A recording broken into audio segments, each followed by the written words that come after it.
Well, it's been too long once again, but I am back in Story Corner. And I thought I'd bring you one of the first legends I ever told on Scotland Stories. It was about maybe the second post I think I wrote on Instagram.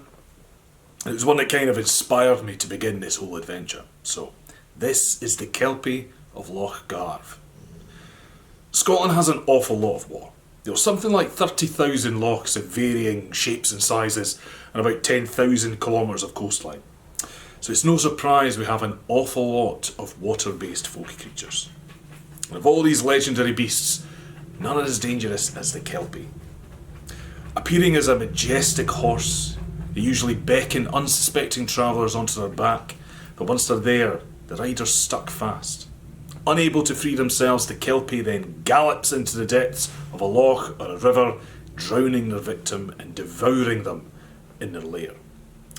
A few days later, a liver or a kidney or a lung, something like that, will wash up on the banks.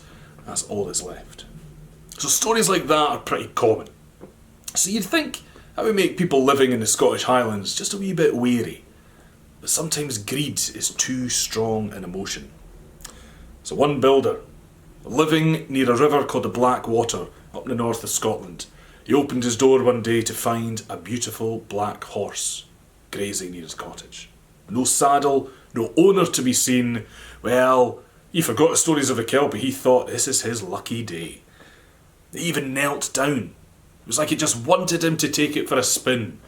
The builder jumped on the back of the beast, and as soon as he swung his leg over, he realised his mistake. This was none other than the Kelpie of Loch Garve. Immediately, it galloped off towards his lair. It plunged down into the depths, with the builder praying for his life rather loudly on its back. He must have thought it was all over for him. Once the Kelpie had you, there was no escape. When he reached the bottom of the loch, his lungs felt like they were on fire from holding his breath. Finally, he gave up, taking a deep breath just to get things over with. But to his surprise, he could still breathe. Suddenly he heard the booming voice of the Kelpie, shaking his very bones, and explained he shouldn't be afraid. He'd brought him here to help with a very specific problem. The Kelpie had taken a wife, a willing wife, just to be clear, but life at bottom of Loch Garve wasn't exactly what she'd been hoping for. She wasn't a Kelpie herself, so she wasn't immune to the cold down there. The builder could well understand. He'd barely been there for 5 minutes. Already he was feeling a chill in his bones. To add to her marital misery, all the Kelpie's wife had to eat was raw fish. And obviously sashimi, it's nice once in a while, but maybe not for every meal. What they needed was a roaring fire down in that lair. So they had found the best builder in all the Highlands. The builder was asked to construct a large fireplace with an enormous chimney that reached right up, right just about to the surface of the loch. You didn't need to worry about the technical points of keeping a fire lit underwater. Kelpies have a fair bit of magic up their sleeves after all.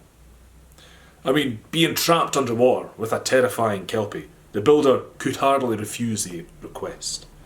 With the strength of the Kelpie to shift the stone blocks, the builder finished the chimney in no time at all. Soon the fire was roaring in the hearth, and the Kelpie's wife was happy once again. The Kelpie of Loch Garve brought the builder back to the surface, and he was so grateful he promised to reward him in the only way he could, apart from not eating him. Any time the builder wanted some fresh fish, all he had to do was leave an empty basket by the loch.